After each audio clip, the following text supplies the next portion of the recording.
Ayem Nour. Bienvenue dans Verveine Underground. Merci Maude. Ayem Nour, tu es animatrice et influenceuse et tu publies Simplement Keto, mes conseils et 50 recettes pour maigrir sans frustration aux éditions Thierry Soucard. Et ce livre n'est pas un livre de régime comme on peut en voir partout, c'est également un livre de développement personnel parce que tu as un rapport particulier avec ton image, avec ton poids, avec ta relation aux autres, avec la confiance en soi.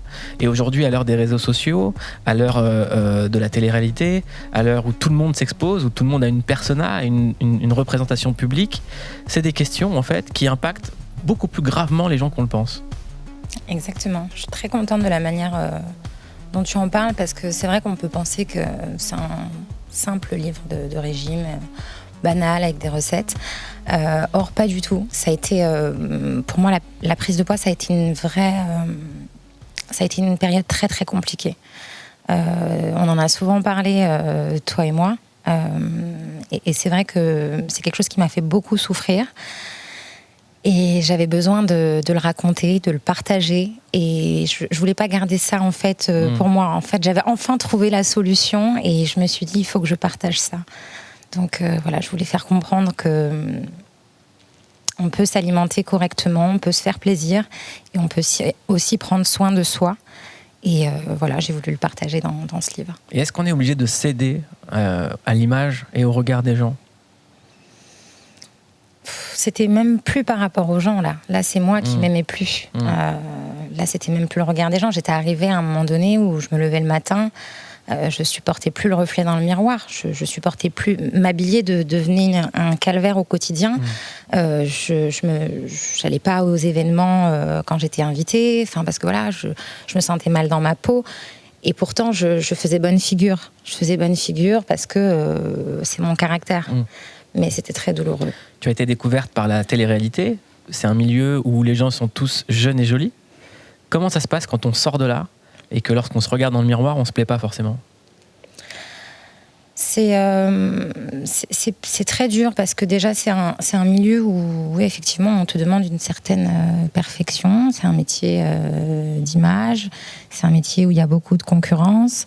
Et c'est un métier où on te met sur le côté quand tu ne rentres plus dans les critères de sélection. Moi, je le dis ouvertement aujourd'hui et je l'assume. J'ai été victime de grossophobie, il faut dire les choses à un moment donné, de cyberharcèlement, que ce soit sur Instagram, sur Snapchat, voilà, c'était des insultes tous les jours, on se moquait, c'était les médias. Je citerai pas de nom d'animateurs, mais il y a des animateurs télé qui se moquaient de moi ouvertement, en direct dans des émissions, qui faisaient des comparaisons qui sont juste pas cool.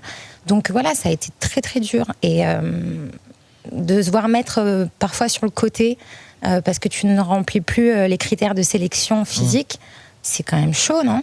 Quand tu parles de compétition, que c'est un milieu compétitif, qu'est-ce qu'il y a à gagner en fait ? C'est un milieu compétitif par rapport au physique, c'est-à-dire que tout est tellement superficiel dans ce milieu qu'un jour tu es à la mode et le lendemain tu l'es plus, quoi. C'est quand même violent quand tu n'as pas de quoi te reconvertir, de quoi te reconstruire, quand tu n'as pas la force mentale. Moi j'ai cette chance d'avoir une certaine force de caractère. Et voilà, je me suis isolée et Dieu merci, j'ai fait un beau projet de livre, mais c'est pas le cas de tout le monde. Donc quand tu remplis plus les critères physiques et qu'on te met sur le côté, c'est compliqué. Qu'est-ce qu'il y a à gagner ? Il y a à gagner que c'est une course contre être la hit girl du moment, être la plus à la mode, Et moi, j'avais plus envie de faire cette course, en fait. Donc j'avais besoin de m'occuper de moi et de m'aimer moi et de prendre soin de moi et de plus être en compétition avec qui que ce soit, mais avec moi-même. Tu dis beaucoup être revenu à une vie normale. Ouais. La question que je me pose, c'est pourquoi avoir choisi à un moment la vie anormale ? Qu'est-ce qui t'a poussé ? Je l'ai pas choisi, c'est elle qui m'a choisi. C'est-à-dire ? Tout est arrivé tellement vite.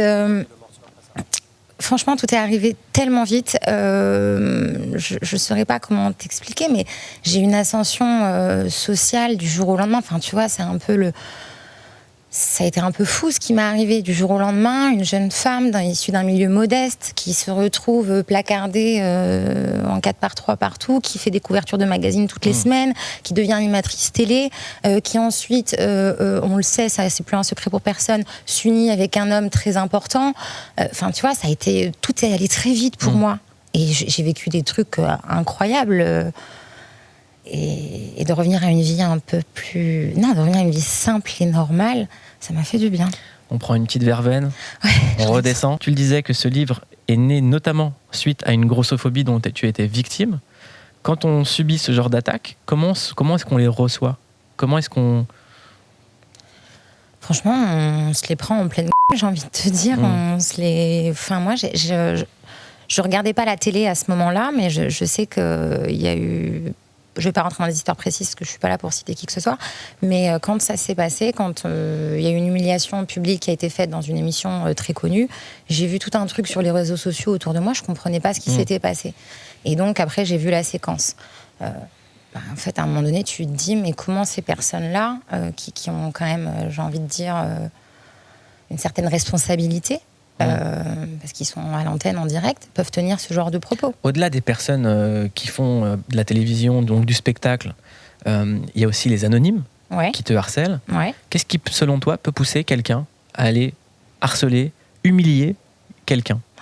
Si j'avais la réponse. Si seulement j'avais la réponse de toute cette méchanceté, de toute cette haine qu'il y a sur les réseaux sociaux, mais je n'ai pas la réponse. J'ai jamais compris, moi, ce truc sur les réseaux sociaux, ce cyberharcèlement, cette méchanceté qu'il y a au quotidien, j'ai jamais compris. C'est vraiment un truc que je ne comprends pas, je n'ai pas d'explication. Je suis inquiète pour l'avenir, pour mon fils, je suis inquiète de plein de choses. Et je n'ai pas d'explication, et c'est pour ça qu'aujourd'hui, j'ai d'ailleurs un projet avec une classe de lycéens autour du cyberharcèlement. Donc je suis marraine de ce projet et ça me tient vraiment à cœur parce que moi je l'ai subi et on a beau dire ce qu'on veut, c'est un vrai problème le cyberharcèlement. Je lisais une étude qui racontait quelque chose d'assez intéressant sur les utilisateurs des réseaux sociaux qui se livrent à l'insulte ou à l'humiliation publique, c'est que la plupart, quand on remonte leurs messages, leurs posts, il y a tout le temps, au milieu des insultes, une ou deux déclarations de dépression, de troubles de l'attention. Donc c'est peut-être aussi des gens qui sont également dans un mal-être et qui vont faire peser leur mal-être sur une personnalité. Ouais, écoute, si à chaque fois que j'ai un problème avec moi-même ou un mal-être, je dois aller insulter la personne qui se trouve en face de moi, je veux dire, à un moment donné, on n'y arrive plus. Pour moi, il n'y a pas d'excuse, il n'y a pas d'argument à la méchanceté, au préjugé, au jugement, à la haine. Pour moi, il n'y a pas d'argument à ça. Comment on se relève de ça quand on est une femme, une maman, célibataire ? Tu touches des points, tu abordes des sujets. C'est dur quand on est une maman célibataire, quand on est exposée, quand ta vie privée est exposée comme la mienne l'a été, malgré toi. C'est très dur. Alors moi, la solution que j'ai trouvée personnellement, ça a été de m'isoler. Ça a été de m'isoler, de me retrouver moi-même, de faire abstraction des médias, de la presse, des réseaux sociaux pendant une période. Il y a eu une période où j'étais très absente des réseaux, des médias. D'ailleurs, ça fait des années que j'ai pas fait une radio ou une télé. Et je suis contente de revenir avec toi parce que je savais que ça allait être bienveillant. Donc voilà, on se relève difficilement, on essaye de se reconstruire et de réapprendre à s'aimer. Donc c'est ce que j'ai essayé de faire. Et ça a commencé... avec la perte de poids, j'ai réappris à... j'ai l'impression de réintégrer mon corps et voilà, mais c'était pas évident. Vraiment, ça a été une année très difficile pour moi. On va faire un quiz avec des idées reçues qui sont évoquées dans le livre. Mais avant ça, c'est quoi le régime keto ? Parce que moi, j'en entends parler partout. Il y a même des applications keto. J'ai des potes qui me disent « Tu peux manger ce que tu veux, tu vas voir, patati patata. » J'ai ma nutritionniste qui me dit « Ne fais surtout pas ça. » Que j'embrasse. On l'embrasse aussi. Kaina, gros bisous. Bisous Kaina, c'est son avis. Le régime keto, c'est quoi ? Alors, c'est très simple. Je vais essayer de l'expliquer de manière très simple. Déjà, le régime keto, il faut savoir que c'est la même chose, c'est l'alimentation cétogène. C'est la version, en fait, c'est en anglais. Keto, c'est en anglais. Version française, alimentation cétogène. Donc, en fait, ça consiste à réduire ton apport en glucides. C'est-à-dire que tout ce qui est féculent, tout ce qui est pâtes, tout ce qui est riz, tout ce qui est pain, tout ça, on supprime, on laisse tomber et on va venir apporter un autre carburant à notre corps.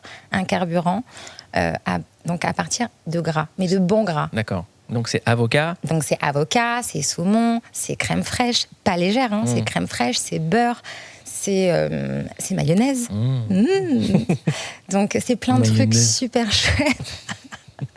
Et voilà. Et pour tous ceux qui pensent qu'on est frustré parce qu'on mange pas de pain, pas de pâtes, ceci, cela, il y a des alternatives.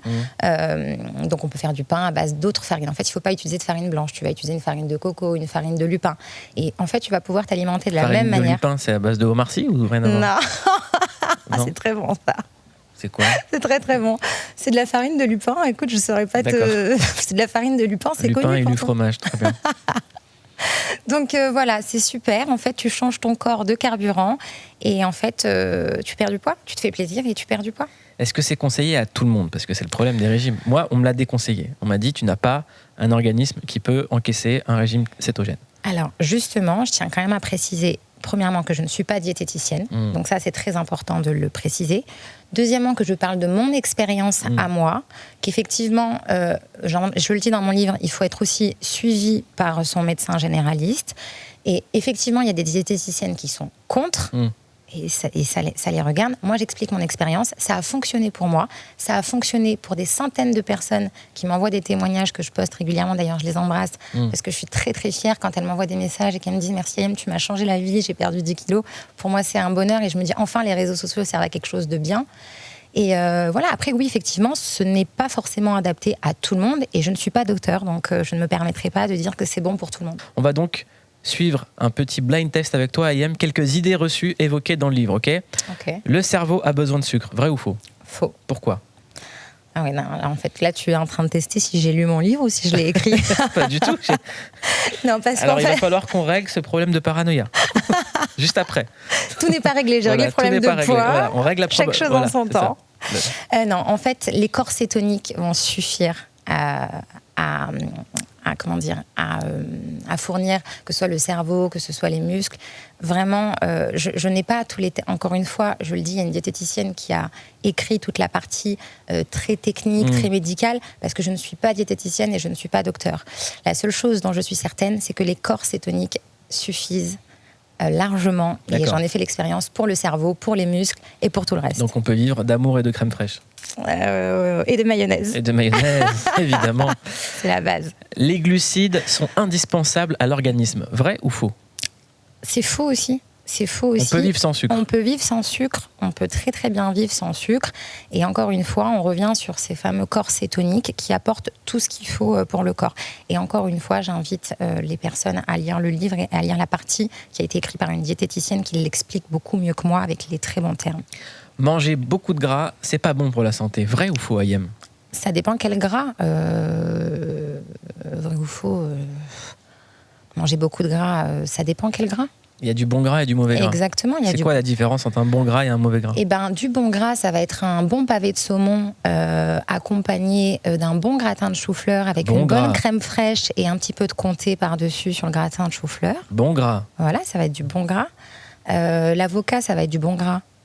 Ok, tu veux faire comme dans bien, pas bien. Ok, j'ai compris. Ok, donc c'est bon, j'ai compris, j'ai suivi le délire. Alors en fait, par exemple, burger. Mauvais gras. Ok. Lasagne. Mauvais gras. Très bien. C'est toi qui as interviewé. Bon gras. T'as vu comment j'ai retourné la situation? Trop forte. Tu devrais être animatrice. Je devrais, je sais. Avec le régime keto, on risque de manquer de vitamines. Vrai ou faux? Alors, ça, vrai. Il faut faire attention, là, ça par contre je le dis aussi dans mon livre, à certaines carences qui peuvent être comblées par plein d'autres choses. C'est vrai qu'on peut avoir certaines carences en potassium, en sodium, et c'est vrai qu'il est bon, pendant l'alimentation cétogène, d'avoir à côté un apport en vitamines, en potassium et en sodium. Merci Ayem pour ce blind test. J'ai été bonne ou pas? Ouais. Est-ce que les tacos, c'est bon ou pas? Mauvais gras. Il n'y a même pas des tacos keto? Si, j'en ai fait il y a 2 jours. Avec quoi? Comment on fait un tacos keto? Alors, j'en ai fait il y a 2 jours avec des tortillas qu'on appelle donc des tortillas low carb qui sont très faibles en glucides. Et à l'intérieur, j'ai mis viande hachée, poivron, fromage. J'ai la story, je vais te la montrer. C'était très chouette. C'est quoi la plus grande frustration que vous ayez eue dans votre vie? Je parle pas de nourriture. Ok.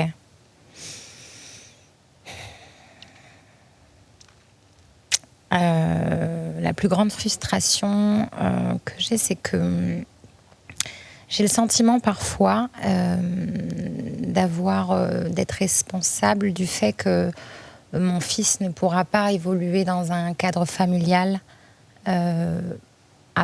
entre guillemets normal. Pourquoi ? J'ai le sentiment d'être responsable de ça et je suis assez frustrée de l'avoir privé de ça, en fait. Est-ce que c'est une vérité absolue ? En tout cas, ça reste une frustration. Je ne saurais pas... faudrait que j'aille voir un psy peut-être pour en parler, mais je sais que c'est une frustration pour moi, même si ce n'est pas un choix que je regrette, mais c'est un choix très égoïste et personnel que j'ai fait. Et je suis assez frustrée de ne pas lui permettre de connaître ce que c'est d'évoluer dans un cocon familial soudé. Alors, il a la chance d'avoir de l'amour par plein d'autres personnes. Et j'essaye de lui reconstruire, de lui construire. Ne pas reconstruire, il évolue dans un cadre plein d'amour. Mais ouais, je suis assez frustrée de l'avoir privé de ça pour un choix qui m'appartenait, quoi. On a l'impression que c'est un choix définitif, mais la vie s'arrête pas. Ouais, non, la vie s'arrête pas, mais je me dis que parfois je culpabilise. Je me dis que peut-être j'aurais dû me sacrifier, j'aurais dû moins penser à moi. J'étais jeune. Peut-être que j'aurais dû faire des concessions. À l'époque, dans les couples, on faisait des concessions. De nos jours, on en fait beaucoup moins. Au moindre truc, on s'en va. Et c'est vrai que parfois, je me dis, je l'ai privé de ça. Et en même temps, je me dis, il aurait vu une maman pas heureuse. Alors, c'est peut-être mieux comme ça, parce qu'aujourd'hui, il voit une maman heureuse. Donc, c'est très... Mais un peu frustrée de l'avoir privé de ça. Moi, j'ai eu la chance d'avoir mes parents quand j'étais petite. Et j'en garde de très bons souvenirs. Et là, il est avec mes parents, d'ailleurs. Donc il a ses grands-parents et tout, c'est chouette. Mais à écouter, on a l'impression que refaire sa vie, ça a l'air impossible. Non, pas impossible, mais pas du tout. Il peut y avoir beaucoup d'amour dans des familles recomposées. Ça, il n'y a pas de doute, aucun doute. Même parfois plus d'amour que dans un couple qui va mal. Mais je me dis, je me sens un peu responsable de ça et je suis un petit peu frustrée parfois sur certains choix. En fait, le problème, c'est qu'on n'a pas de mode d'emploi pour être maman. C'est toujours très compliqué de penser et à son bien-être de femme, de maman, et à être une bonne maman. C'est très délicat. On n'a pas de mode d'emploi, c'est tout nouveau. Maman célibataire, exposée. Enfin, parfois, je tâtonne, tu vois, pour l'accompagner. C'est délicat. Et qu'est-ce qu'il dit de sa maman? Comment il voit son travail? Il commence de plus en plus à me poser des questions. Là, il voulait venir avec moi. Tu vas où? Pourquoi tu pars à Paris? Pourquoi je viens pas avec toi à Paris? Il était plus habitué à ce rythme-là. Comme je me suis isolée pendant un moment, il comprend ce qui se passe parce qu'il me voit sur des magazines, il me voit à la télé. Donc, il a grandi avec ça depuis tout petit. Donc, pour lui, c'est normal. Mais là, il commence à me poser de plus en plus de questions, auxquelles je n'ai pas les réponses encore. C'est quoi un beau corps? Un beau corps, pour moi, c'est une femme qui se sent belle telle qu'elle est. Il n'y a pas de truc idéal, il faut avoir une forte poitrine, des fesses bombées, une taille fine. Non, moi, il y a des femmes que je trouve très belles, qui sont très minces. Il y a des femmes qui ont des formes et qui sont fortes et que je trouve sublimissimes. Moi, je me sentais pas bien comme ça, mais il y a des femmes qui sont fortes et que je trouve sublimes. Pour moi, il n'y a pas de beau corps. Le beau corps, c'est quand tu te sens bien dans ton corps.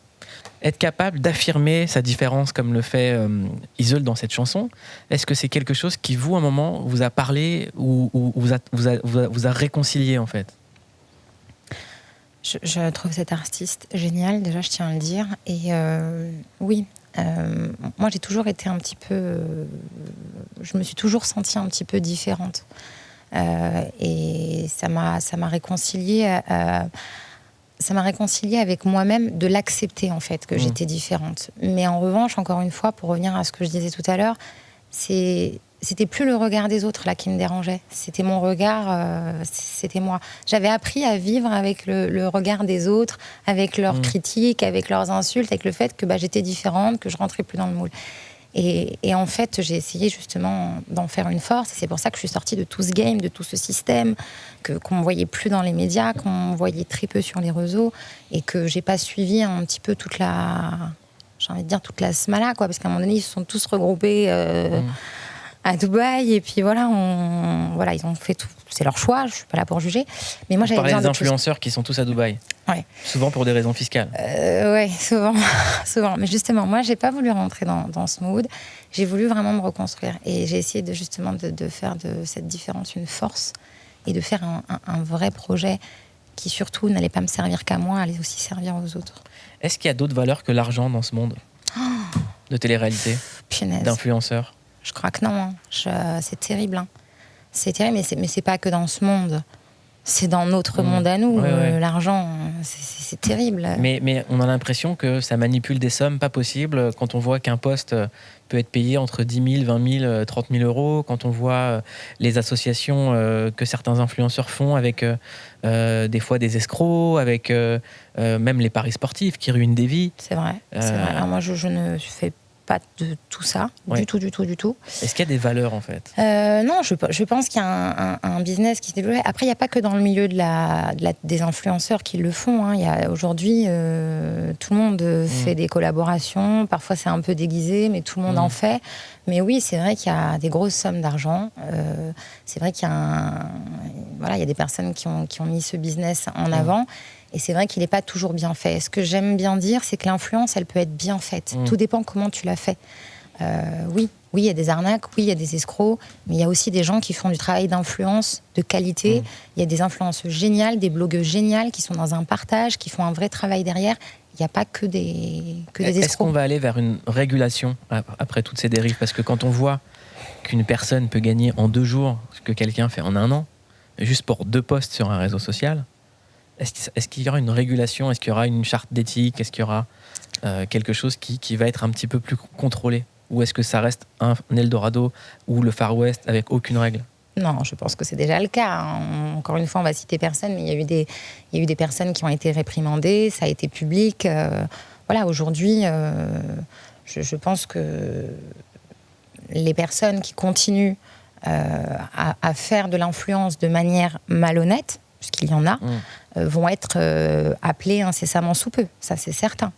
Ça ne pouvait pas durer de toute façon. Instagram et tous les réseaux sociaux sont devenus des nouveaux médias. Le plus vieux média du monde, c'est la rumeur. La rumeur peut tuer, peut affecter. Elle vous a affecté? Des dizaines de fois.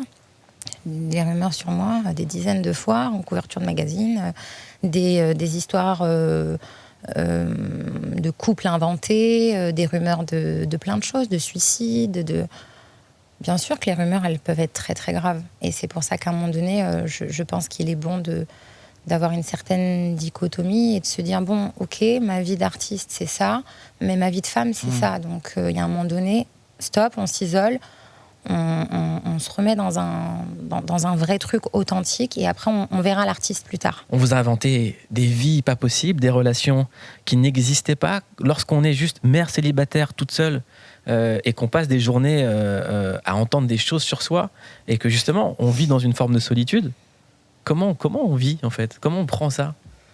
Est-ce qu'on se dit, ah mais ça aurait été quand même pas mal que je sois en couple avec lui vu que je suis en galère? Non, alors attends. Déjà, je suis pas en galère, c'est un choix. On va remettre les choses dans leur contexte. Je suis pas du tout en galère, c'était un choix que de m'isoler et que de me retirer. J'aurais jamais supputé ça, vraiment. Je sais que Ayem Nour ne peut pas être en galère. C'est gentil, merci. Non, mais non, c'est très désagréable d'entendre des rumeurs, mais que ce soit des histoires de couple ou que ce soit autre. Cet été, j'ai subi cyberharcèlement par un... Je ne citerai pas son nom parce que c'est tellement d'une bassesse que je n'ai pas envie de citer son nom, mais j'ai subi par un blogueur un scandale médiatique autour de la garde de mon fils avec le papa, enfin un bazar pas possible où ma vie est exposée. Et j'ai envie de te dire, mais comment on gère? Ma méthode à moi, c'est l'indifférence et punir l'insolence, tout simplement. Quand tu alimentes tout ça, eh ben, eux, ils sont contents, ça les amuse, ils ont encore des trucs à dire, à faire. Quand tu coupes court et que tu es indifférente et que tu parles pas, c'est très dur, hein, mais ça a été le silence. Ma solution, ça a été le silence, de faire abstraction, de pleurer dans mon coin, d'attaquer ces personnes avec mes conseils. Et puis voilà, qu'est-ce que tu veux faire d'autre? Le problème, c'est que dès que tu réponds à ces bazars, c'est sans fin. À la fin du livre, votre fils Ayvin est remercié avec ces mots-là. Tu es le soleil de mon quotidien et l'amour de ma vie. Tu me rappelles chaque jour quel bonheur c'est d'être une maman comblée par l'amour de son fils. Tu es ma force, c'est pour toi que je me dépasse chaque jour. Ouais. Qu'est-ce qui donne comme force ?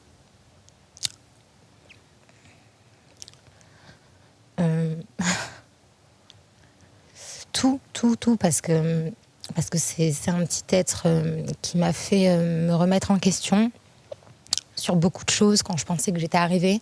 Je pense que c'est le cas de beaucoup de personnes quand tu as une évolution assez fulgurante, où justement, y a l'argent, il y a tout ça.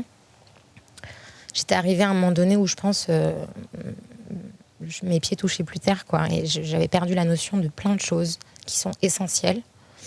Et je m'en suis pas rendu compte tout de suite à son arrivée, mais dès qu'il a commencé à grandir et qu'on a commencé à avoir une vraie interaction, qu'il a commencé à poser des questions et tout, il m'a fait me remettre en question sur beaucoup de choses.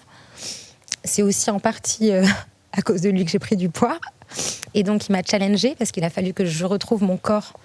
Donc voilà, ouais, il me donne de la force au quotidien parce que j'ai envie qu'il grandisse et qu'il soit fier de sa maman. Donc voilà. En 2012, on vous a vu dans un clip du musicien The Game avec Lil Wayne, Chris Brown ou encore Tyga. La chanson s'appelait Celebration. J'étais en tournage à cette période-là. À l'époque, je tournais une série qui s'appelait Hollywood Girl sur Énergie 12 à Los Angeles. Et il s'avère que j'étais invitée à une soirée, donc après le tournage. Et je me retrouve à cette soirée. Voilà, comme d'hab, la vie de jeune fille, la période un peu fofolle. Et je me retrouve donc à cette fameuse soirée où je fais la rencontre d'un d'entre eux. Et, c'était Tyga. Je crois que c'était Tyga, oui, Tyga. Et qui nous dit venez, demain, il y a un tournage de clip, machin, ça serait chouette. Et dans la folie de la jeunesse, moi, j'ai trouvé ça trop fun. Ok, pas de souci. Et donc, le lendemain, tournage. Et j'en garde un très bon souvenir. C'est très rigolo. Aujourd'hui, avec le recul, je trouve ça chouette, c'est rigolo. Et alors, la question que je me pose, c'est avant que tout ça arrive, c'était qui I.M ?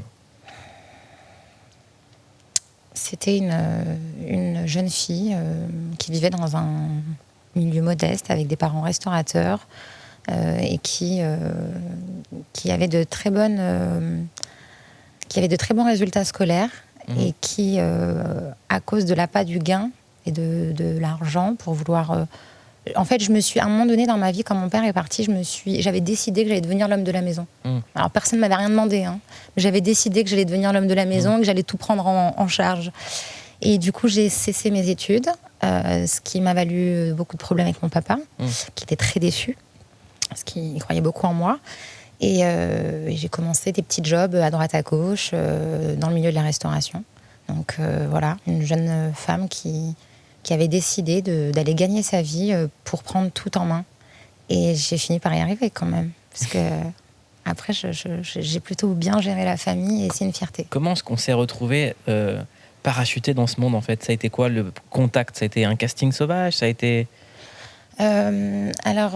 Pour Secret et TF1, vraiment, ils ont vraiment été...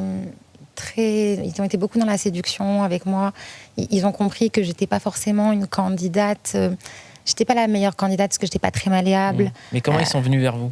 Ils sont venus vers moi. En fait, ils ont ce qu'on appelle des chasseurs de tête. Moi, c'était une période où je faisais des saisons à Saint-Tropez. Je travaillais dans un restaurant. Et t'as des nanas qui sont spécialisées, qui viennent et qui cherchent le beau gosse, la blonde, la brune. Et voilà, je correspondais à un profil et j'avais pas de secret, j'avais rien du tout. Ils ont fait un truc, ils ont mécanisé un secret parce qu'ils voulaient absolument que je fasse l'émission. Ce soir, qu'est-ce qu'on doit manger si on décide de manger après 22h, après l'émission ? Alors, ça dépend de quoi as-tu envie. J'ai envie de déconner. T'as envie de déconner ?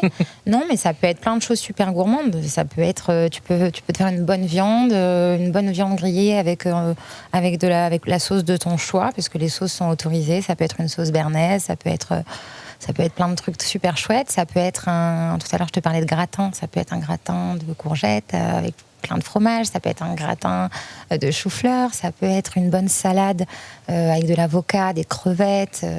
Plein de bonnes choses. Et si là on est en voiture et qu'on ne sait pas quoi faire ce soir et qu'il nous reste un quart d'heure avant que tout ferme, qu'est-ce qu'on fait ? Il nous reste un quart d'heure pour manger avant que tout ferme ? Ouais. Le temps de se garer, tout ça. Faut penser aux gens qui nous écoutent en voiture. D'accord. Tu t'arrêtes sur une aire d'autoroute. On peut s'arrêter sur une aire d'autoroute. Ok, on s'arrête sur une aire d'autoroute. Et au lieu d'aller prendre tous les petits trucs à côté, genre chips, machin, un truc, tu prends pas du tout ça. Tu peux te prendre des amandes. Tu peux prendre. Parfois, ils font de la charcuterie pour ceux qui mangent de la charcuterie sous vide.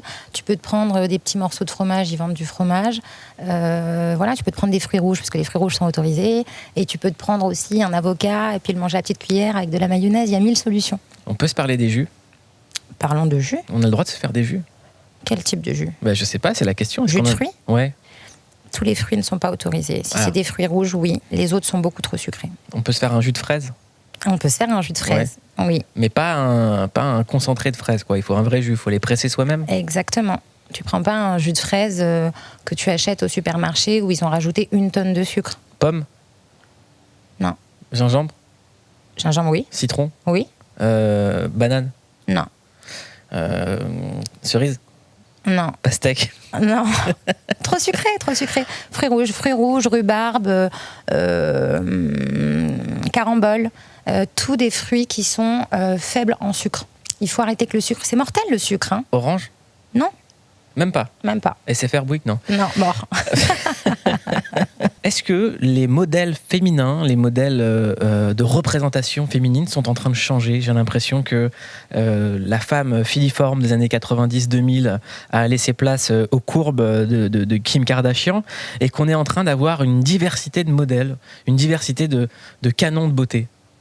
Et j'en suis très contente, oui, j'ai le sentiment que ça change et j'en suis très contente. Moi, encore une fois, je ne suis pas en train de prôner la minceur, je suis juste en train de dire, et c'est ce que j'ai dans mon livre, sentez-vous bien, aimez-vous, encore une fois, les femmes qui ont des rondeurs et qui s'aiment avec leur rondeur, mais moi je trouve ça extraordinaire. Oui, c'est en train de changer, tout doucement. Et j'en suis très contente parce que je pense qu'on peut... La beauté n'est pas une question de physique. Et est-ce que les femmes sont condamnées à être jugées par leur beauté? J'espère aussi que ça avance. Mais... Oui, malheureusement, je crois qu'on est un petit peu condamné à ça. On n'arrive pas à dépasser ça. C'est dur, hein. C'est dur. Alors, je pense qu'il y a beaucoup de mouvements et de personnes qui travaillent, qui sensibilisent les gens sur ça. Mais malheureusement, c'est un peu, je pense, un peu cause perdue parce que malheureusement, le physique, c'est la première chose qu'on voit et les gens te jugent avec ton physique, qu'on le veuille ou non. C'est comme ça. La prise de poids peut être... moi, je sais que je voyais les gens me regarder comme si je me négligeais, alors que ce n'était pas ça. J'avais une prise de poids parce que j'avais eu un petit garçon et que oui, il y a eu une période où effectivement, un certain mal-être, j'étais pas prête à me prendre en main. Et c'est dur de voir que les gens te jugent avec le physique parce que c'est la première chose qu'ils voient. Je ne sais pas si ça s'arrangera un jour, ça. J'ai des doutes. Aujourd'hui, cette expérience d'Ayem Nour, elle est partagée avec des associations qui militent auprès d'enfants pour leur apprendre justement l'estime de soi. Qu'est-ce qui rend quelqu'un désirable, en fait, d'autre que le physique? Je vais te dire encore la même chose. Je pense que c'est de s'aimer soi, d'être soi-même, de s'accepter, de se dire « Ok, je suis différente ou je suis différent ». Et c'est pas grave, au contraire, c'est génial. Je n'ai pas les yeux bleus, je fais pas 1m80, mais je suis belle comme je suis. Et je pense qu'apprendre à s'aimer, apprendre à s'accepter, c'est déjà un pas vers l'humanité. À partir du moment où tu décides de t'accepter et de t'aimer, tu ne renvoies que des bonnes choses aux gens. Parce que tu abordes la vie d'une autre manière, tu abordes les choses d'une autre manière. Et moi, c'est un travail que j'ai mis 1 an à faire, que je suis encore en train de faire, de me dire, Ayem, c'est pas grave, si tu ne corresponds pas, à un moment donné, aux critères physiques des gens, ou si les gens ont des préjugés sur toi par rapport au fait que tu viens d'un certain milieu un peu futile, c'est pas grave, laisse faire. Apprends à t'aimer, à t'accepter tel que tu es, et à un moment donné, les bonnes personnes viendront et s'en rendront compte. Et il faut faire abstraction de la méchanceté des gens. Et qu'est-ce qui fait que quelqu'un plaît à Ayem? Est-ce que c'est les mêmes critères? Alors moi, ouais, c'est les mêmes critères. J'aime la sincérité, j'aime l'authenticité. Moi, le fake, c'est bon, j'ai assez donné. J'ai connu, j'ai vu, franchement, je sais, je suis jeune, hein, mais vraiment, je le dis, j'ai le sentiment d'avoir eu 1000 vies. T'as fait 50 nuances de fake. Non, mais pas forcément. forcément que l'aspect fête, mais j'ai vraiment eu le sentiment d'avoir eu 1000 vies. Et oui, ce qui me plaît chez quelqu'un, que ce soit en amitié ou en amour, c'est la sincérité, l'authenticité. Le fake, ça me botte plus. Comme on dit, Ayem, elle a le vis et le tournevis maintenant. Et la boîte à outils. Contre quoi vous résistez en ce moment ? Contre alors il y a plein de problèmes, je sais qu'en ce moment il y a plein de problèmes voilà, qui sont évidents, que ce soit la crise sanitaire, que ce soit plein de choses. Moi il y a plein de trucs qui me révoltent. Donc tout à l'heure on parlait du cyberharcèlement. Je suis inquiète pour notre planète. Je te parlais de mon fils, des enfants. Je suis très inquiète pour ça. Donc voilà, il y a plein de trucs qui me révoltent, mais s'il y a un truc contre lequel je résiste, c'est les jugements. Le jugement, les préjugés. Moi j'en suis victime au quotidien et c'est juste insupportable. Donc j'essaye de résister à ça et qu'on arrête. J'essaye d'arrêter de subir parce que tout le monde veut m'inculquer que je suis dans une case et que je dois y rester. Et en fait, ça commence vraiment à m'agacer. Donc j'ai décidé de sortir de cette case. Je vais en sortir et quoi qu'il advienne. Alors si on faisait un grand reset, sans être complotiste bien sûr, j'ai utilisé un terme de complotiste, si on faisait une remise à plat, s'il n'y avait pas eu tout ce qui vous a causé le jugement des gens, qu'est-ce que vous aimeriez faire aujourd'hui dans la vie ? Voilà. C'est quoi le quotidien idéal ? Une journée, le quotidien idéal ? Ouais, qu'est-ce que vous avez envie de faire en fait ? Si vous voulez sortir des cases, si on supprime les cases. Moi je rêve de cinéma. Je rêve de cinéma et j'ai mis très longtemps à oser le dire. J'avais honte de le dire. Bah Chicha. Non mais vraiment, j'avais honte de le dire parce qu'on m'a inculqué et on m'a fait comprendre que je ne devais pas. Pourquoi ? Et que c'était interdit parce que je viens d'un milieu où je n'ai pas à faire ça et je dois rester dans ma case d'animatrice télé, de choses futiles. Et on me l'a bien fait comprendre. Donc c'est dur quand tu vas à un événement, à une avant-première où tu as été invité, où tu as des gens, d'ailleurs toi tu m'as invité à l'avant-première, je sais que parfois il y a des personnes qui me voient une avant-première d'un film et qu'est-ce qu'elle fout là ? Mais pourquoi en fait ? C'est quoi le problème ? Qu'est-ce qui dérange ? Où est le souci ? C'est quoi ? C'est le vieux monde et l'ancien monde en fait ? Non, je sais pas, ils sont tous là à parler d'inclusion, mais en fait, il y a inclusion de rien du tout, en fait. C'est pas vrai, arrêtez votre hypocrisie, ça parle d'inclusion toute la journée sur les réseaux sociaux, dans des mouvements, dans des trucs, mais c'est des hypocrites, pour la plupart, pas tous, je vais pas faire une généralité. Il y a des êtres merveilleux que j'ai eu la chance de côtoyer dans le milieu du cinéma, qui sont des merveilles, mais parce que c'est des grandes personnes, donc ils ont pas besoin de te snobber ou de te prendre de haut. Mais il y en a, franchement, moi j'ai subi des trucs à des avant-premières, à des festivals et tout, où tu te dis, mais je suis une grosse en fait. Carrément. Ah oui, mais qu'est-ce que je fais là ? Et après, tu te remets en question et tu te dis, mais en fait, je suis un être humain à part entière et j'ai le droit d'exister, j'ai le droit d'avoir envie d'autre chose, j'ai le droit de rêver aussi. Pourquoi j'aurais pas le droit de rêver, en fait ? C'est quoi ? C'est du snobisme ? C'est de la peur, je pense. Ouais. Non, je sais pas, j'en sais rien. C'est du mépris de classe ? Ouais, c'est du mépris de classe peut-être, ouais, certainement. On vient pas du même milieu, tu as fait ça à un moment donné de ta vie, donc tu y restes. C'est-à-dire qu'en fait, t'as pas le droit de changer d'avis, t'as pas le droit d'évoluer, t'as pas le droit de rêver, t'as pas le droit de croire en toi, t'as pas le droit d'espérer et d'aspirer à d'autres choses. C'est grave quand même. Il vient de qui ce mépris de classe ? Des acteurs ou des gens ou des décideurs ? Non, justement, les décideurs sont la plupart du temps adorables, puisqu'ils me convient. Donc c'est souvent les acteurs, ouais. Acteurs, actrices surtout. Eh ben, on leur passe le bonsoir. Je vais vous présenter Ayem, une personnalité extrêmement importante à mes yeux et aux yeux d'un public. C'est quelqu'un qui s'appelle Parawan, producteur qui a d'abord commencé dans le rap, puis la musique électronique, qui entre-temps, en parallèle, a fait la Fémis et aujourd'hui arrive avec un projet global réunissant images et musique à travers le monde entier. Ce projet s'appelle Spectre. C'est un album, un film et un live. Parawan, bienvenue sur Velvet Underground. Merci, salut. Comment ça va ? Ça va super bien. Je vais pas mentir, Ayem, je vais être obligé de le tutoyer, parce que ça va faire une petite vingtaine d'années qu'on se fréquente, on peut le dire, dans des endroits bien famés. Ah, je veux pas savoir. Parawan avec une histoire assez particulière qui raconte une histoire de la musique française. Arrivé à la fin des années 90, premier contact avec la culture hip-hop, à faire de la musique. Comment c'est arrivé ? C'est arrivé dans les années 90. Pour moi, à la sortie de l'enfance, vers 12-13 ans, j'ai commencé à bricoler un peu de rap. J'habitais pas à Paris à l'époque. Mais en arrivant en 97 à Paris, c'était un peu le premier ou le second, si on peut dire, golden age du rap français. Et donc, il y avait énormément d'opportunités. j'ai rencontré pas mal de monde, et puis de fil en aiguille, il y a toute une petite école qui s'est formée, un groupe de gens dont tu faisais partie d'ailleurs, tu fais toujours partie, et de fil en aiguille, ça s'est un peu professionnalisé. Mais au départ, c'était juste un hobby d'adolescent, quoi. Ensuite arrive une ouverture vers la musique électronique. Ouais. Et cette ouverture par la musique électronique, elle s'est faite de manière très naturelle, avec un lien qui surplombe l'histoire de ta musique depuis 20 ans, c'est les machines. Ouais, avec un amour des machines, en fait. Ouais, la découverte de ce que c'est que l'interaction avec la machine, assumer le paramètre vraiment électronique de la musique, et ce, même dans le cadre du rap, en fait, qui était à l'époque pas si courant. Aujourd'hui, c'est devenu absolument banal. Qui est un noyau beaucoup plus fermé qu'on le pensait. Il y a plein de gens qui se sont collés à tout ça, mais en vrai, on était une bande de 6-7 copains rigolés. Exactement. On appelle ça un mouvement, mais c'était une coloc, quoi. Voilà. Mais oui, donc cet amour pour la musique électronique et la possibilité, aussi parce que j'étudiais le cinéma déjà, mais la possibilité de créer des images avec la musique, de suggérer des images, des paysages aussi.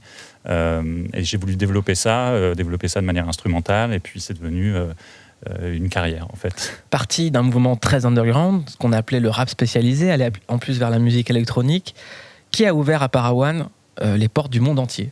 Il y a eu des voyages dans le monde entier. Oui, il y a eu une sorte de folie à un moment. On appelle ça aujourd'hui la French Touch 2.0. Enfin, c'est forcément des termes, c'est des petites boîtes journalistiques dans lesquelles on met les gens. Mais c'était effectivement une bande de potes. Il y avait DJ Mehdi qui a ouvert énormément de portes entre la musique électronique et le rap, qui nous manque beaucoup. Il y avait, voilà, on ne va pas les citer tous, il y a eu énormément de rencontres, et il y a eu un focus d'un coup, notamment les Américains, les Anglais, en fait les Australiens, les Japonais, tout le monde s'est mis à s'exciter autour de la musique électronique française une nouvelle fois. Donc on a cette chance de pouvoir fédérer, on ne sait pas trop pourquoi, une attention presque mondiale, quoi. Donc il y a eu ce moment que moi j'ai pas du tout vu venir, en fait. J'ai fait un remix pour les Daft Punk, et d'un coup on m'invitait à jouer aux quatre coins du monde du jour au lendemain, quoi. Mais donc on est passé littéralement de la chambre d'ado à la grande scène ou à Coachella, quoi. Ça a été quoi le pays le plus surprenant ? Le plus surprenant, tu sais très bien que le pays que j'aime le plus, c'est le Japon, et c'est forcément, on s'est vu plus d'une fois là-bas, et c'est aussi lui qui m'a le plus surpris. Après, je peux te parler de l'Australie ou du Mexique, tu vois, mais c'est vrai que le Japon, ça a été une histoire d'amour, un coup de foudre, on va dire. Et je suis retourné très souvent. Le fan le plus chelou dans le monde ? C'était justement au Japon. J'avais sorti mon premier EP, donc dis-toi, faut comprendre que c'était à très peu d'exemplaires, un premier vinyle en 2002 ou 2001. Et il y a une jeune fille à Kobe, qui est quand même une ville pas très touristique au Japon, qui est littéralement tombée à genoux devant moi avec ce disque à la main, trop émue de me rencontrer. Et là, je me suis dit, OK, il y a un truc très spécial qui se passe ici, parce que, je veux dire, c'était hallucinant. On n'avait rien fait, ni moi, ni aucun on n'avait pratiquement rien fait dans la bande.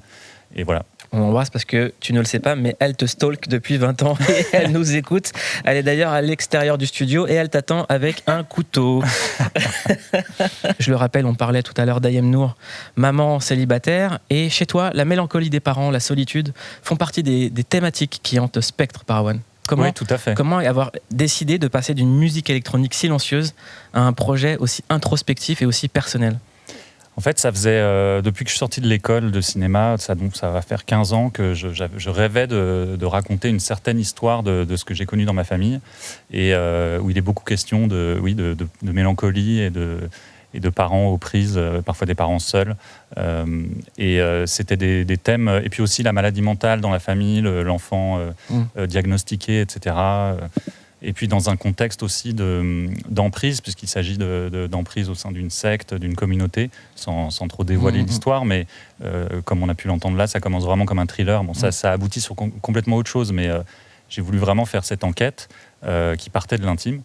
Et je pense que ça m'a pris un temps fou de le mettre en place, parce que j'avais besoin de m'autoriser à le faire, d'accepter de raconter quelque chose d'aussi près de moi, en fait, puisque le personnage partage une partie de mon nom, donc on comprend que c'est très très proche c'est comme de l'autofiction d'une certaine façon. Et voilà, j'ai voulu, j'avais ce besoin, en fait, plus le temps passait, moins le film était urgent à faire, mais plus il m'était nécessaire, en fait, et même indispensable. Ce qui est drôle, c'est que parfois la musique électronique dit beaucoup plus que des textes. Et lorsqu'on écoute la musique de Parawan, il y avait déjà cette mélancolie qui était là tout le temps. Il y avait tout le temps des notes très tristes au milieu de morceaux très très joyeux. Est-ce que c'est le même message finalement depuis le début ? Ouais, c'est l'euphorie mélancolique, c'est ce que je recherche sur le plan en tout cas harmonique, mélodique depuis mes débuts. Je pense que ça sort tout seul aussi, c'est un peu la musique d'un enfant seul, tu vois, pour je sais que c'est toi. Voilà. Mais il y a toujours eu ce côté-là, on a une larme à l'œil, mais on est quand même sur le dance floor, etc. Et je suis assez heureux aujourd'hui de pouvoir faire cette espèce de coming out et de dire voilà qui je suis vraiment, notamment en racontant des éléments avec des extraits de véracité, extraits de ma biographie, avec ce film. Et c'est vrai que c'est une prise de parole, pour le coup, y compris textuelle, puisque j'ai écrit le film, et je dis la voix off du film moi-même. C'est une prise de parole beaucoup plus forte, alors que je m'étais quand même cantonné à la production. J'étais le producer in the corner, c'est-à-dire le producteur dans l'ombre, et j'étais ravi de l'être pendant des années. Mais je me suis dit peut-être que c'est le moment de dire un peu plus et de prendre ce risque. En fait, c'est un assez beau risque. Et voilà. C'est drôle parce que les courbes de vos trajectoires se croisent. Parawan, producteur de musique électronique, dans l'ombre, dans une musique très froide qui cache ses sentiments, qui se met dans la lumière pour les exposer. Ayem Nour, dans la lumière, dans un milieu très futile, qui retourne dans l'ombre pour se raconter. Il y a un moment, tous les deux, ça se croise. Ouais, c'est vrai. Mais vraiment, justement, en l'écoutant, j'étais en train de me dire, mais ça me parle tellement ce qu'il dit. Il a utilisé un terme qui me touche profondément, auquel je n'aurais jamais pensé, mélancolie euphorique. Non, mais c'est un état constant chez moi. Enfin, c'est mon quotidien. Et c'est vrai que cette période où je me suis isolée, je m'accrochais quand même un sourire au visage quand je devais être sur mes réseaux sociaux ou à un événement. Mais intérieurement, il y avait cette mélancolie constante. Et j'ai trouvé ça très beau. La mélancolie euphorique, c'est comme la verveine et l'underground. Yes, ça peut aller ensemble. Mais oui. L'infusion, ce sont les œuvres qui vous ont marqué, qui ont infusé quelque chose en vous et qui font partie de ce que vous êtes aujourd'hui. Ayem Nour, vous avez choisi Bonne Mère d'Afzi Herzi. C'est un long métrage bouleversant. Oui, c'est un long métrage bouleversant. Une femme bouleversante, avec une grande ouverture d'esprit. Justement, on en parlait tout à l'heure et je disais que je voulais pas faire de généralité parce qu'il y a des êtres exceptionnels dans ce milieu. Et ouais, ça m'a beaucoup touchée.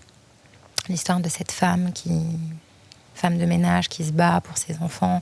C'est un sujet qui me touche beaucoup. Encore une fois, maman célibataire. Donc voilà, ça m'a beaucoup touchée et je trouve qu'elle fait un travail extraordinaire et de beaux projets encore à venir dont on a eu la chance d'échanger.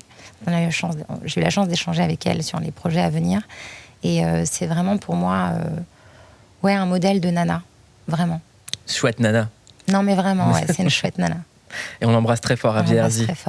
Parawan, un album iconique, Public Enemy, Fear of a Black Planet. Ouais, ça a été un feu d'artifice, une déflagration pour toute une génération. Alors moi, j'avais 9-10 ans quand c'est sorti, hein, donc j'étais vraiment pas prêt. Mais mes grandes sœurs avaient le bon goût d'écouter du rap à l'époque, qui était un peu le truc le plus cool pour les gens qui savent. Ouais. Et Public Enemy, la production du Bomb Squad, la politisation de Chuck D, le fait de faire réémerger des figures des droits civiques aux États-Unis et tout ça, ça a été... Enfin, moi, je comprenais probablement 1% de ce qui se passait, mais j'ai senti une attirance, un appel vers quelque chose. Et ça a changé ma vie. C'est évident qu'il y a eu un avant et un après. MC Solar disait un truc intéressant sur la réédition de ses albums, c'est qu'ils étaient compliqués à réécouter pour des jeunes il y a quelques années, et que maintenant, les jeunes pouvaient les réécouter. Et j'ai l'impression que c'est pareil pour les Beastie Boys ou pour Public Enemy. C'était un son très inaccessible il y a quelques années, alors que maintenant, on arrive à le réapprécier.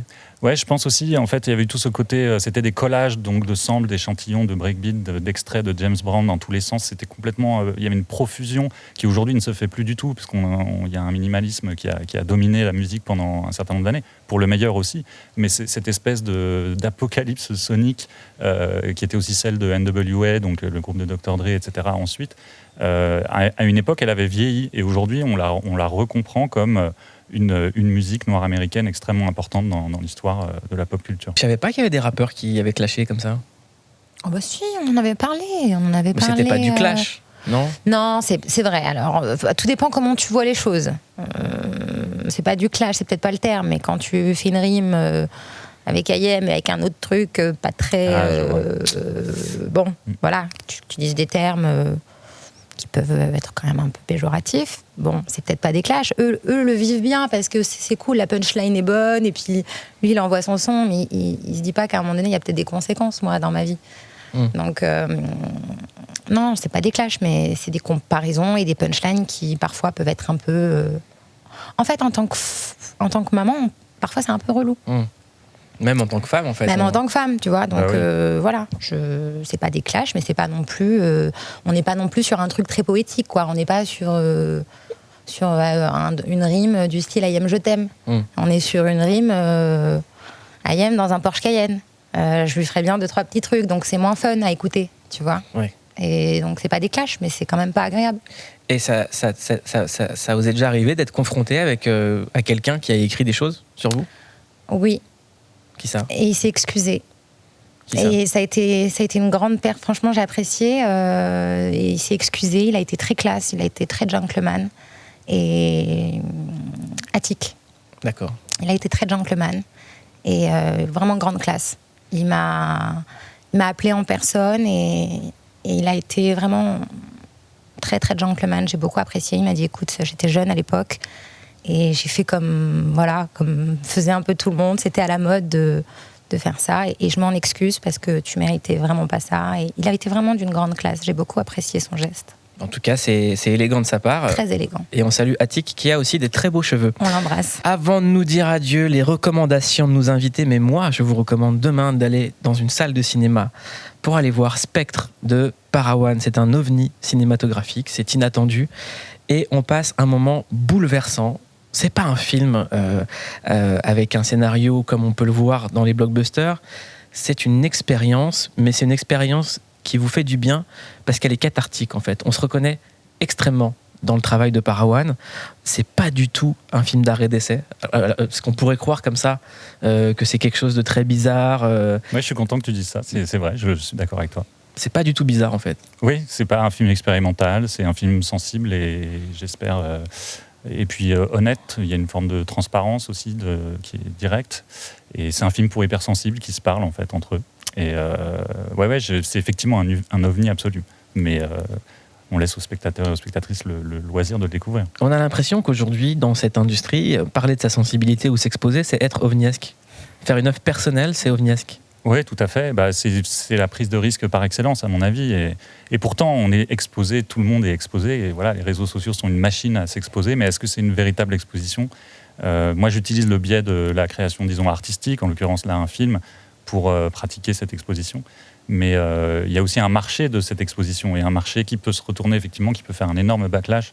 On peut se retrouver à en souffrir et à effectivement être agressé, insulté ou à se retrouver traîné dans la boue. Donc voilà. En tout cas, allez voir Spectre, c'est demain dans les salles de cinéma. Et ne mangez pas de popcorn parce que IM ne recommande pas les popcorn. C'est interdit. Ni les boissons sans sucre. Non, les boissons sans sucre, on peut. On a le droit au Coca Light ? Non. Coca Zéro ?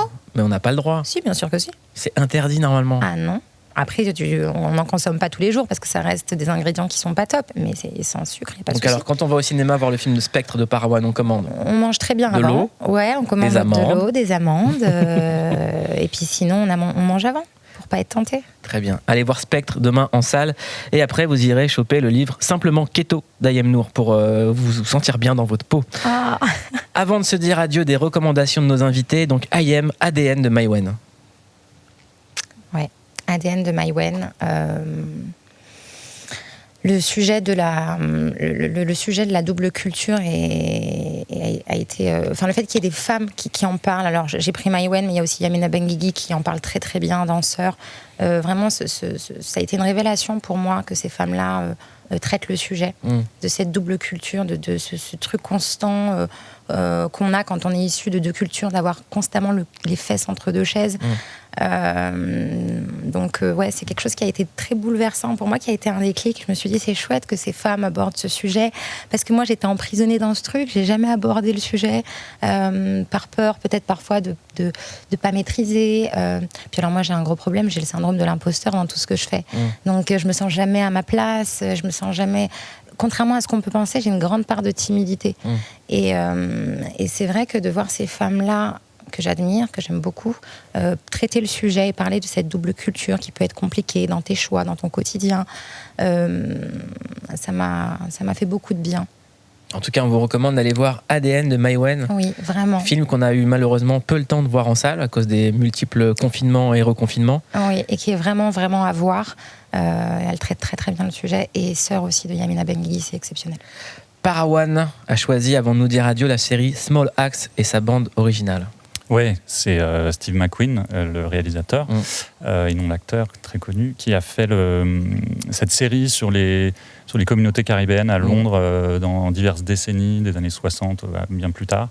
Et ça, c'est notamment le deuxième épisode qui s'appelle Lovers Rock, qui fait référence à cette musique jamaïcaine, le Lovers Rock, qui est donc sorte de chanson reggae en fait, et ça montre un sound system avec des gens qui se rencontrent, des gens qui s'aiment, des gens qui aiment la musique, qui dansent. C'est extrêmement beau, c'est très contemplatif, ça prend son temps. Je trouve que déjà c'est une vertu, et puis c'est l'occasion moi je l'ai écouté avec un très bon système son, l'occasion d'écouter de la musique dans des conditions assez incroyables. Ça rappelle l'adolescence, les premiers émois musicaux, et ça m'a beaucoup touché. C'est quoi la suite, Ayem? Écoute, j'ai eu la chance de décrocher un rôle dernièrement avec un réalisateur qui s'appelle Quentin Delcourt. Bravo. Donc je suis... En fait, c'est très paradoxal parce qu'à la fois très fière, très excitée, très contente, et à la fois stressée, angoissée parce que je mets les pieds dans un nouveau truc, et puis encore une fois, ces préjugés, tout ça. Enfin voilà, comment ça va être accueilli, Donc voilà, le projet, c'est ça. Aujourd'hui, c'est ça qui hante mon quotidien, qui hante ma tête, qui hante mon esprit tous les jours, parce que beaucoup d'appréhension, beaucoup de doutes, mais une réelle envie. Donc voilà, les Bravo, projets à venir, c'est ça. Tu vas y arriver. Bravo, et je tiens à dire que le syndrome de l'imposteur, on l'a tous, en tout cas, je pense que c'est un bon signe, il ne faut pas s'en inquiéter. Voilà. Non, vraiment. Merci beaucoup en tout cas. C'est le signe d'une certaine santé en tout cas. Exactement. Parawan, le film Spectre, Sanity, Madness and the Family sort demain. Finalement, c'est des synonymes, Sanity, Madness and Family. Ouais, c'est ça. Bien joué. On peut écouter la bande originale sur toutes les plateformes de streaming ou dans les bacs. C'était Verveine Underground sur Europe 1 et on se quitte avec